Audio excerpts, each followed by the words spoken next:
The world seems to be moving at a rapid pace, especially when it comes to anime. While the amount and quality of anime being made has exploded in recent years, that comes with the added side effect of every season being less memorable than the last.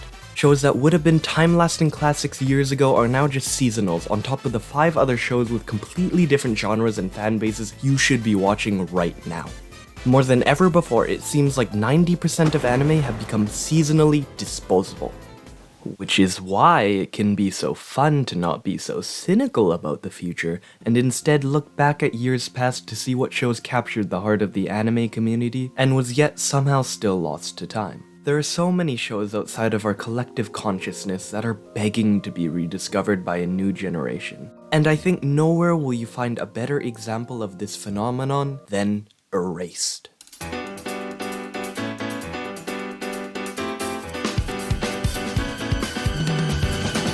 I feel like the impact of Erased on the anime community is easy to forget these days.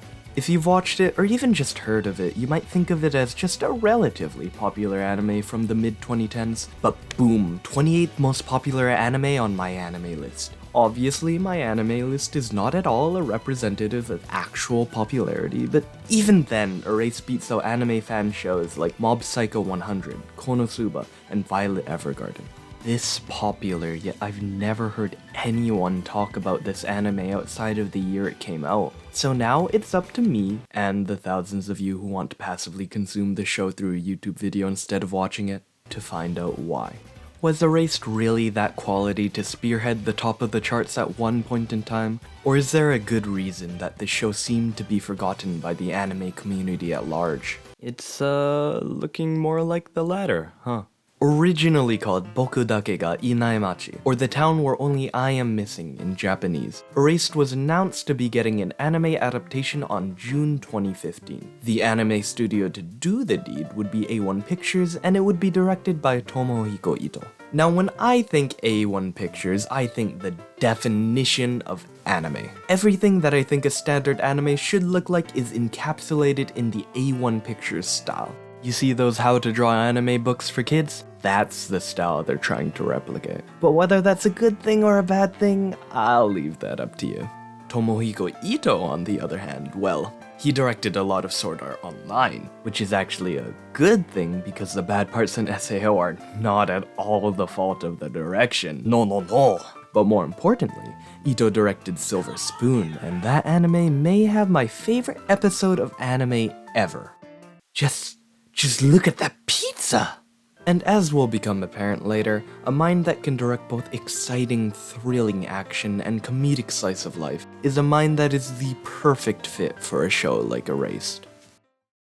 Standing by at the elevator, a ticket gate, a train going by, and the sight of pieces of paper flying through the air as a failed mangaka watches his hopes slowly float away in the wind. Episode 1 of Erased begins by depicting the life of an elderly, decrepit, 29-year-old man named Satoru. Due to his age, it is far too late for Satoru to turn his life around, as his attempts at manga fail to capture the interest of magazines, and he wastes the rest of his day away working at a pizza place. He's reserved and cynical thanks to a string of murders that happened in his childhood. Not so much because of the murders themselves, but because of his inaction and the baggage from his regrets that drag him down to this very day.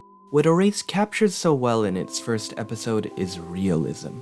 Working in a field of his dreams, only to be met with failure after failure, Satoru is depicted as jaded and lifeless, with too many regrets to make up for the time of his youth that he has lost. Even his ability to randomly go back in time to save others, a power that should make him a hero, is something that only seems to bring him inconvenience rather than praise. I think the destituteness that Satoru shows is something that a lot of us can relate to. When high school ends and we awaken to the adult world, our ambitions fade and we focus on our past mistakes just as much as we do the roadblocks of the real world that prevent us from doing what we dream of. Fortunately for Satoru, things start to turn around for him when his mom gets brutally murdered. While I think a good chunk of Erased's opening episode makes for a compelling character drama, the show goes, nope, haha, murder, haha, child abuse, haha, I put laxatives in her drink, and instead becomes a very compelling thriller murder mystery. Soon after seeing his mom dead on the floor, Satoru realizes the murderer is the exact same killer as the one from his childhood all those years ago. He then suddenly awakens in the body of his 10-year-old self, realizes this is a chance to make right on his regrets, and resolves to save Kaio Hinazuki and his 2 other classmates before time repeats and they are murdered again.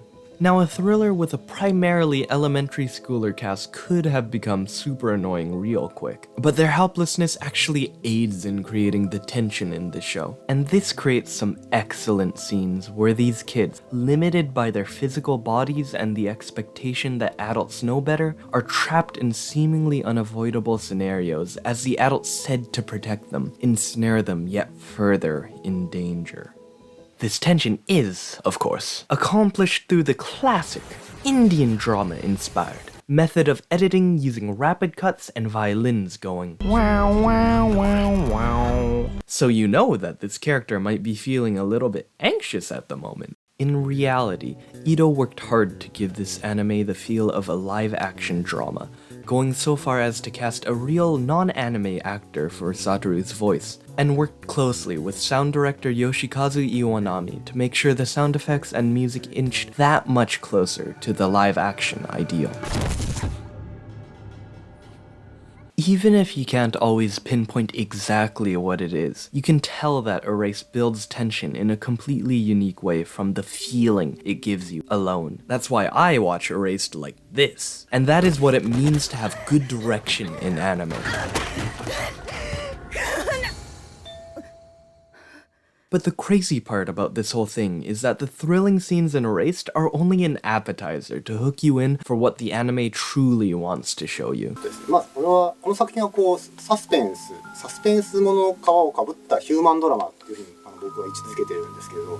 This may be an anime about catching a serial killer, but Erased flourishes in its slow-paced shots of its setting, showing the ever-lit heater in Satoru's house. The idyllic nature of elementary schooler conversations. The breakfasts that mom used to make. Heavy snow painting the small town white even in early spring. It's no surprise that the town depicted in Erased was based off mangaka Kei Sanbei's real-life hometown, as you get this feeling of odd familiarity from these scenes. You see what I'm saying about slice-of-life direction? Eh? Eh? The feeling of nostalgia seeps through the scenes of this anime, not just for Satoru as he relives the best moments of his life, but the viewer who gets to be reminded of the magic of childlike wonder again through Satoru and Kaio. While Satoru is driven by his memories of the past, Kaio has a home life that's pretty messed up even outside of the whole getting murdered thing, and is only now having a taste of normal childhood. As viewers, we get the best of both worlds as we reminisce on days long past through Satoru, and re-experience the beauty of discovering childhood joys through Kaio. And it is exactly this approach to youth that makes the show so chilling, as you see the childhoods of these children abruptly broken and destroyed. Erased thrives in the discomforting pairing of nostalgia and child abduction. You'll have a scene of Kaio getting to see a beautiful Christmas tree with Satoru, and then cut like 5 minutes later to her partying like it's 1479, the Spanish Inquisition. Although Satoru brings childhood joy back into Kaio's life, there always seems to be a danger lurking right around the corner, ready to devour these children the moment they let their guard down. Every cut, every night that Kaio returns home alone, even when everything seems safe, you can't shake the feeling that something bad can and will happen the moment you take your eyes off the screen. And oh boy, will it happen. All you can do is believe that Satoru's determination really can change the future, watching as he goes to school the next morning and praying that Kaio is there waiting for him in her seat. Nostalgia and tension. This pair is what makes Erase come alive and keeps you glued to your screen, as Satoru and the killer play a tense game of tug-of-war, ripping away and restoring that sense of childhood bliss again and again and again. I cannot stress enough how much the characters of Erased matter to make the thrilling parts of the show work. Like, okay, child murder. Why should we care? You might expect us to care through Satoru, and that's true to an extent. When we see Satoru say he wants to become a hero, when we see him transform from his apathetic self into someone willing to save the ones he loves without fear, we think, maybe this child abduction thing is actually kind of bad for these kids. But what really convinces us is Kaio. Ask anyone about the best moments of Erased and they'll say the Kaio breakfast scene with the Kaio hideout scene coming in a close second. Ask anyone about the most heartbreaking moments of Erased and Kaio will be written all over their eyes like you just reminded them of a tragic car crash that took away their own child. Seeing a little girl put through so much hardship finally saved through the careful actions of Satoru and have a proper experience of what childhood should be is what makes the show top tier. Oi, 29歳しっかりしろ. Which is why I wish they would stop reminding me of how weird it is. To be fair, the show does everything in its power to make you think that a 29-year-old romancing a 10-year-old is normal. Okay, that sounds really bad, but just hear me out. Whenever Satoru is in his 10-year-old self, he reacts like a 10-year-old, talks like a 10-year-old, and generally behaves of his age. Even in the opening, look at adult Satoru. He's not with the kids, he's watching from afar. His mind's voice might be deep and plans might be a bit more advanced, but the show doesn't seem interested in exploring the ramifications of the discrepancy in ages as much as it is simply a vehicle for Satoru to live in a world where he properly acted on his past regrets. Rarely, if ever, does Satoru feel like he's out of place in his 10-year-old body, so as bad as it may seem, I think we can give Erased a pass in this case. Just stop reminding me that you're 29. Yeah, I get it. Funny joke. Now could you please stop? Just stop. Leave me alone!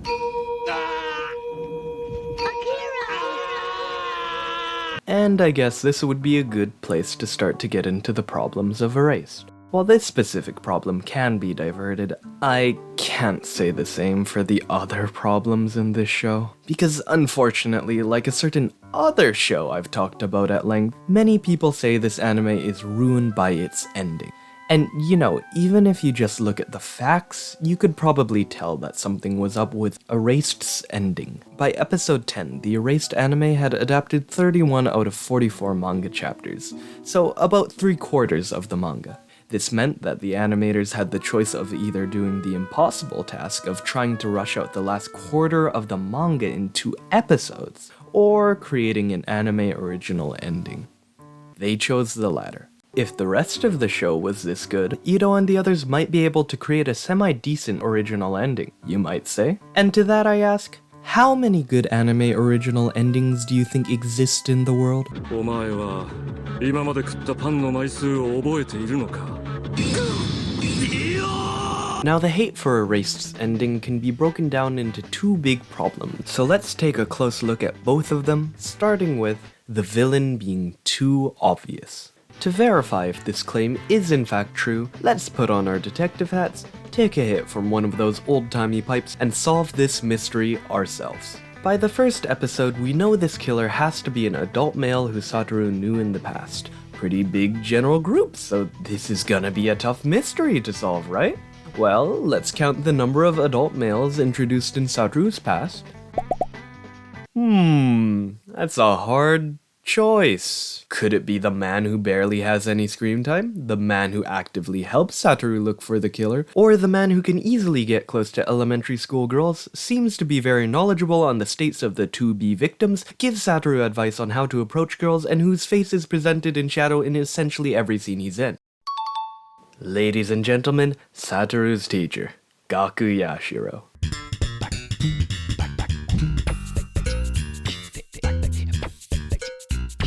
For the most part, I think the mystery is fine, if not a little bit predictable, until episode 9, where Satoru and Yashiro have this conversation, and Yashiro just happens to have a lot of children attracting candy in his car, and gives Satoru advice on how to approach girls you don't know. Like, at that point, do you wanna just have him walk around with an "I am an advocate for child murder" sign everywhere, or do you wanna keep at least some semblance of a mystery and not shove the answer down our throats? Did I see this twist coming when I first watched the show? No, but I was also like as old as Satoru when I watched it.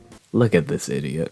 But hey, at the end of the day, if you didn't catch that Yashiro was the killer before the reveal, I can't really blame you. Erased isn't trying to be a murder mystery, and the show's dramatic side is so much more compelling that it's a lot easier to focus on the harm the killer is doing rather than the identity of the killer himself. And besides, no matter how disappointing the reveal is, you can always take shelter in the fact that drama, not mystery, is what defines Erased.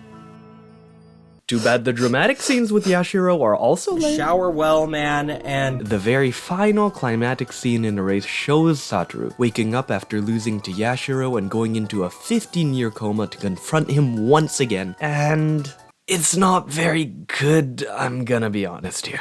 Satoru feels weirdly devoid of any character we've seen from him before. He kind of morphs into this unemotional monologuing genius talking about this yin and yang. Neither of them can live without the other thing when... What was the last thing you said to this guy again, Satoru? ヤシロ、お前の破滅をこの目で見るまで死んでたまるか!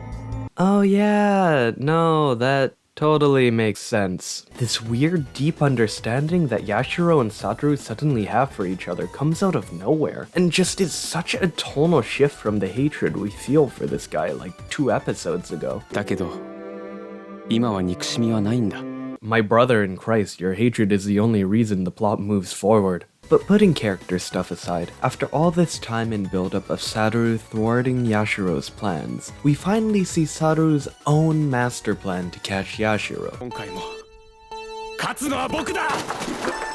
So he's gonna run off the roof and try to kill himself because he knows Yashiro is actually gonna try to save him, even though he's been waiting to murder him for like 15 years. But he also knows that Yashiro is actually gonna let go and kill him, letting Satoru fall down safely where people are waiting to witness this attempted murder, because he also knew all along that Yashiro was planning to bring him to the roof of the hospital and throw him off of it before they even got there. Oh, my brain is so big. So, Satoru, what were you going to do if Yashiro didn't try to save you and you just fell down? Oh, my bad, guys. I know he's the killer, but I actually just ran off the roof myself, so we can't arrest him or anything. GG's, we'll get him next time. I guess Satoru's belief in Yashiro is so deep that he just knows Yashiro will come running to save him. And drop him immediately after, I guess. And besides, isn't it super easy for Yashiro to lie his way out of this one? The people at the bottom aren't gonna be able to see what's happening clearly, and it's not like there are any real eyewitnesses at the top of the roof either. If anything, the people at the bottom see Satoru throw himself off the roof, and Yashiro valiantly save him before losing grip and letting go. Yes, Judge, I tried to save him, but the wheelchair became too heavy for me, and I just couldn't hold on to him anymore. I see no problems with this testimony. It's not like the rest of the anime is that tightly written, but geez, dude, there are so many holes in this final scene. And so with that out of the way, we finally get to the other big problem. The one that I think people were most up in arms about. 15 years have passed and Satoru sees Kaio and a baby. Yeah, okay, I don't know how we're getting out of this one. So on one hand, this does complete Kaio's character arc, you know? Breaking the cycle of abuse, starting a family of her own with a person she truly loves. It's quite lovely, isn't it? On the other hand, if this was the outcome, what was the meaning of this, and this? Why make it romantic for the majority of the show only to take a complete 180 in the end? Kaio and Satoru don't need to end up together, and you know what, I'd go as far as to say it'd be weird if Satoru wakes up from a decade-long coma and immediately starts rizzing up Kaio. But there's not even a chance of romance in this ending, so every one of Satoru and Kaio's interactions in retrospect feel kind of meaningless. Also, why did the husband have to be Hiromi? It would have been much less weird if the husband was a stranger, but Hiromi? All my homies hate Hiromi. The stuff I said about Erased being a drama and not a thriller rules true here too. While the Yashiro stuff is bad, the Kaio stuff rings at your heart. It feels so much more disappointing and unexpected to see the characters of Erased end up in this outcome that it feels like a betrayal. But at the very least, the moment itself isn't that bad. Yep, that's my boy. Satoru cries the moment he sees a woman, Fujinuma. The big question still remaining at the end of this long tunnel of critiques is, does the ending of Erased ruin the show? Opinions may vary, but to me, endings can only ruin a show if they spit in the face of everything that came before it in a way that makes you view the rest of the series in a completely different light. If I try to rewatch a show and can only think of how bad the ending screws over these plot points, that is a certified show-ruining ending. With that in mind, does the ending of Erased ruin the show? I mean, Yashiro was always an obvious villain, so having an equally lame reveal and confrontation honestly can't make a bad plot point worse. The other episodes also don't delve too deeply into the mystery aspect of the show, so they end up holding up pretty well too. The Kaio stuff, on the other hand?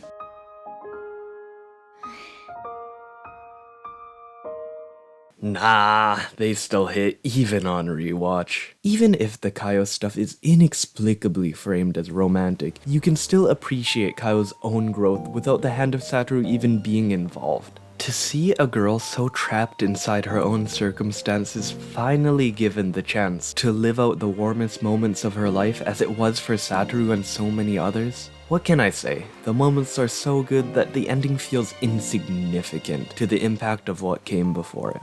I guess, to put it simply, life may change, but childhood never does.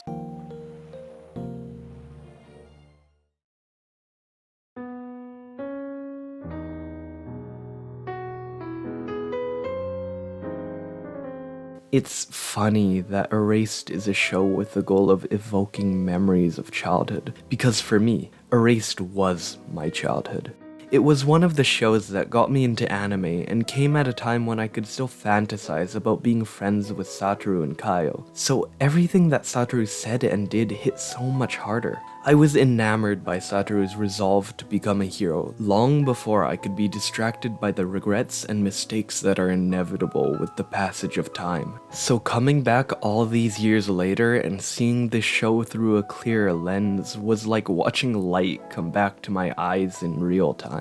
Cringy as it may be, I can remember a time in my childhood when I got my entire moral code from anime. There really was a time when I thought about Satoru and Natsu to push myself to do one more lap in the friggin' fitness gram pacer test. And while I can barely bring myself to think about it now, I might just have to admit that maybe things were better when I was a try-hard idealistic moron. It's easy to fall into the trappings of Satoru, Naruto, Luffy, and the like as a kid. But it's even easier to fall into the trappings of the world when you forget what these stories meant to you. Even so, as we walk through life forgetting the dreams we once held dear, being able to return to our roots can show us that these great aspirations we held as naive children don't fade. That energy is still within us.